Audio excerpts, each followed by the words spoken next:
you know, it's becoming something so massive because you are bringing together stories from the epics and then science fiction, dystopian world, that you have to spread it across 2 parts. And when are we likely to see the second part coming out? Is there like a timeline that you're working towards? And I think the idea was to make it in 1 part, but as konni paradulu untayemo to write around it.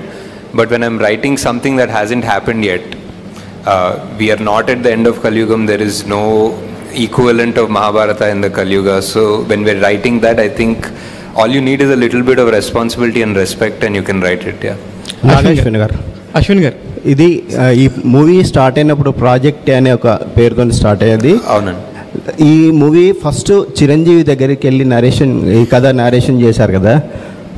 లేదండి, చిరంజీవి దగ్గర నుంచి ప్రభాస్ దగ్గరికి వెళ్ళారంటే మీకు లేదు, వెళ్ళలేదండి. Okay okay. Ashwin గారు ఈ సినిమాలో అశ్విన్ గారు నాగశ్విన్ గారు ఇక్కడ సార్ అశ్విన్ సార్ హాయ్ బాగున్నారు సార్? బాగున్నాను సార్.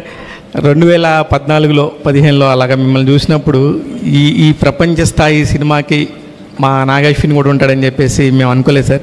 నిజంగా ప్రౌడ్ ఆఫ్ యూ. మా రాజమౌళి గారు కాకుండా పక్కన ఇంకొక నాగశ్విన్ అనే చైర్ కూడా ఉండింది ఇప్పుడు.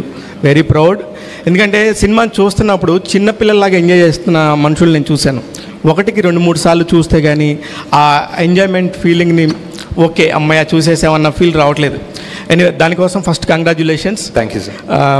ఇకపోతే ఇప్పుడు మీరు తీసుకున్న క్యారెక్టర్స్లో కౌరవులు అనగానే మనకు ఆటోమేటిక్గా